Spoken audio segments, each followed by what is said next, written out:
Government की मुख्तलिफ schemes चल रही थी ई टैक्सी के हवाले से, तो इन्होंने अपनी ई टैक्सी बुक करवाई। जो गाड़ियां मिली उनमें तो कमाल ही हो गया, एक ऐसा कमाल जो किसी ने भी ना सोचा होगा। इन्होंने जो गाड़ी बुक करवाई वो 62 लाख रुपए में गाड़ी बुक करवाई।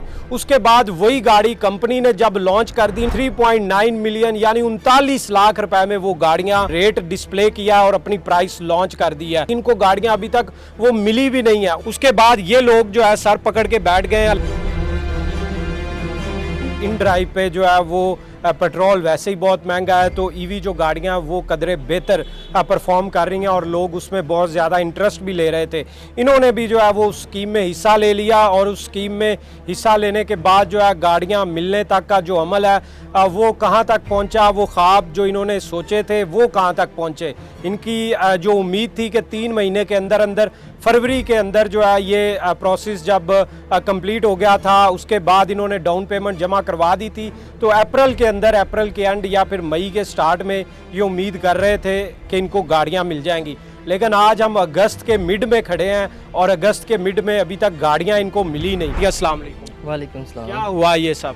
गुजारिश है कि सबसे पहले तो हम मरीम नवाज़ सीएम साहबा का शुक्रिया अदा करते हैं जिन्होंने इतनी अच्छी स्कीम लॉन्च की और हमारे जैसे नौजवानों के लिए रोज़गार के मौके पैदा किए। हमारे साथ जो हुआ है वो ये है कि सफ़ायर एनर्जी प्राइवेट लिमिटेड ने कई कंपनी की एक गाड़ी है EQT4 वो लॉन्च की। उसकी जो प्राइस थी वो 62 लाख रुपए थी। उसके जब डाउन पेमेंट हमारी डिडक्ट हुई है उसके साथ ही अगले महीने क्यू ऑटोज़ ने वही गाड़ी पाकिस्तान में लॉन्च कर दी जिसकी कीमत 39,90,000 रुपये थी। तो इसके ऊपर हमने गुजारिश भी की, कंपनी को रिक्वेस्ट भी की कि ये रेट का काफ़ी ज़्यादा डिफरेंस है, तकरीबन ये 22,10,000 रुपये का डिफरेंस है, तो हमें मार्केट रेट पर या जो दूसरी कंपनी है उस रेट पर हमें ये गाड़ी प्रोवाइड की जाए।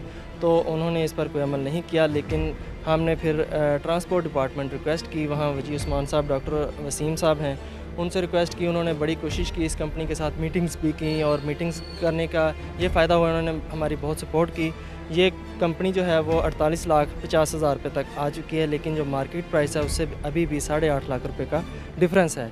हमारी जो है यही रिक्वेस्ट है कंपनी से, सीएम साहबा से, कि हमें मार्केट रेट पर ये गाड़ी जो है वो प्रोवाइड की। आप क्या करते हैं? मैं तो मिनी मार्ट पर कैशियर का काम करता हूँ। कैशियर का काम करते हैं। और आपने गाड़ी आपको क्यों चाहिए थी?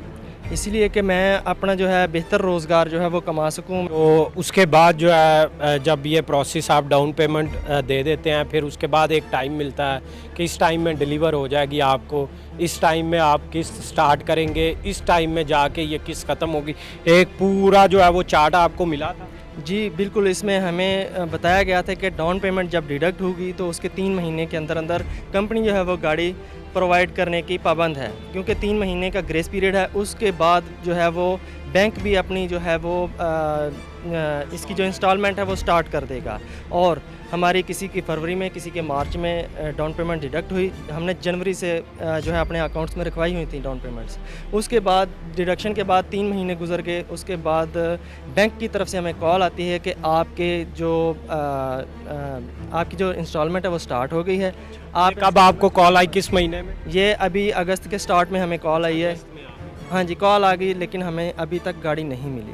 अभी 5वां महीना तकरीबन होने तो मांगी जा रही है, गाड़ी अभी तक मिली? अभी तक नहीं मिली। बैंक ऑफ पंजाब से हमने बात की कि हमें तो गाड़ी नहीं मिली, तो उन्होंने कहा जी ये हमारा सरदर्द नहीं है, हमने तो इंस्टॉलमेंट लेनी है, गाड़ी कंपनी वाले जाने और आप जाने। ये तो बड़ी ज़्यादती है।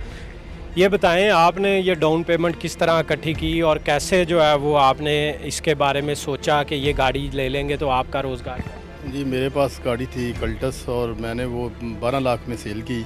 मैं उसको इन ड्राइव पे चला रहा था और उसमें पेट्रोल के ज़ाहिर है बहुत महंगा था और उसमें नहीं हो रहा था, सही एडजस्ट नहीं हो रहा था।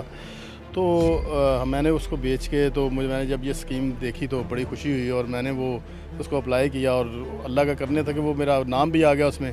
तो जब मैंने वो गाड़ी बेच के तो मैंने पेमेंट जमा कराई, तो मुझे यही था कि 3 महीने में मुझे गाड़ी मिल जानी है, तो मैं उसको चलाऊँगा और मेरा रोज़गार बन जाएगा। लेकिन उसके बाद जो है इन्होंने मतलब इसी तरह लंबा करते गए जी, डेट पे डेट मिलती रही। और उसके बाद जब हमने ये गाड़ी देखी तो ये मार्केट में जब लॉन्च हुई गाड़ी तो ये 39,90,000 में लॉन्च हो गई। तो जब हमने ये बात ट्रांसपोर्ट डिपार्टमेंट वालों को बताई तो उन्होंने कहा कि जी हम बात करते हैं, और रेट उन्होंने काफ़ी कम करवा दिया, और उन्होंने उनकी ये कोशिश थी कि जो 48-50 पे ये आ गए रेट लेके। लेकिन इसके बाद उन्होंने कहा कि जी ये मतलब इससे कम, उन्होंने फिर इन गवर्नमेंट को भी कह दिया कि ये हमारी परचेज़ से बाहर है, हम मतलब ये नहीं इससे कम नहीं दे सकते। तो उन्होंने इससे कम गाड़ी देने से हमें इनकार कर दिया, और फिर ट्रांसपोर्ट डिपार्टमेंट वालों में उन्होंने बुलाया हमें और बताया। उन्होंने कहा जी आपको पता है, आपके सामने ही है कि हमने सबकी को मतलब कोशिश करके देख लिया है, अब फायर एनर्जी भी बात मानने के लिए तैयार नहीं है, तो इसको ज़ाहिर है कुछ करना तो है ही है। तो फिर आप 48-50 में अगर एग्री करते हैं तो हम इसको आगे लेके चलते हैं। तो हमने खैर उनके साथ एग्री तो किया, लेकिन ये है कि अभी भी वो जो मार्केट रेट है उससे 8 लाख रुपया की गाड़ी महंगी है। मतलब कहने का ये है कि जो हमें सब्सिडी दी जा रही है मैडम मरियम नवाज़ की तरफ से, वो सब्सिडी हमारी जो है ना वो इस एक्स्ट्रा पैसे पड़ रहे हैं, इसके में वो हमारी सब्सिडी ख़त्म हो रही है। चाचा जी क्या हाल है आपका? आपने कैसे ये जो है वो डाउन पेमेंट जमा करवाई? मेरा एक प्लाट था, वो बेच के वो डाउन पेमेंट जमा। आपने कैसे? मैंने कुछ जेवर बेचा था, कुछ जगह बेची है, इस तरह मैंने जमा करवाई है। आपने कैसे ये डाउन पेमेंट? मैंने पैसे उधार उठाए हुए हैं, अभी भी जो है पैसे वाले जो है वाले पीछे हैं। बिल्कुल तरले मिन्नतें कर रहे हैं, मैं भी उनके तरले मिन्नतें करके ही गुजारा कर रहा हूँ कि बिल्कुल नाजरीन आपने सुना, ये सिर्फ 4 नहीं है, इनके साथ और भी ऐसे लोग हैं जिन्होंने बिल्कुल सेम सर्कमस्टांसिस में अपना अरेंज ये पैसों का किया होगा और कहा होगा कि चले किसी तरह गाड़ी बन जाएगी, रोज़गार का एक सिलसिला आएगा और साथ में एक एसेट भी बन जाएगा और किस्त देते रहेंगे साथ साथ, तो मामला ज़िंदगी के बेहतर हो जाएंगे। लेकिन आप देखें कि ये अब मरियम नवाज़ के लिए एक इम्तिहान है कि वो इसकी इंक्वायरी करें और चेक करें कि कैसे एक आम पाकिस्तानी, उसके साथ ये क्या होने लगा था कि 62 लाख रुपए की गाड़ी, उनको एक ऐसी गाड़ी जो कंपनी जब खुद लॉन्च करती है तो वो 39 लाख की लॉन्च कर देती है, वो इनको 62 लाख में, क्योंकि आपने गाड़ियां सस्ती देनी थी इनको, आपने गाड़ियां इनको महंगी नहीं देनी थी, आपने मज़ीद यानी कि गवर्नमेंट लेवल पे इतनी ज़्यादा गाड़ियां जब आपने ख़रीदनी थी तो वो सस्ती हो जानी थी, बजाय इसके कि वो लाखों महंगी हो जाती। और इनके साथ यही हुआ। चले वो मामला इनका किसी तरह आपके डिपार्टमेंट ने, ट्रांसपोर्ट डिपार्टमेंट ने इनकी मदद की और प्राइस कम हो गई, लेकिन प्राइस अभी भी इतनी कम नहीं हुई जो आपका दावा है। तो ये आप इसकी इंक्वायरी करें और चेक करें कि कौन लोग इसमें मुलव्वस हैं, किसने ऐसी कंपनी को जो है ये बिड दी कि वो पार्टिसिपेट कर ले। ना कोई सर्विस स्टेशन है, ना कोई उनकी यहाँ पर कोई चीज़ है, एग्जिस्टेंस जो है वो दफ्तर की हद तक है, कंप्लेंट वहाँ वो सुनते नहीं हैं इनकी। फिलवक्त इतना ही, मुझे दें इजाज़त, अल्लाह निगहबान।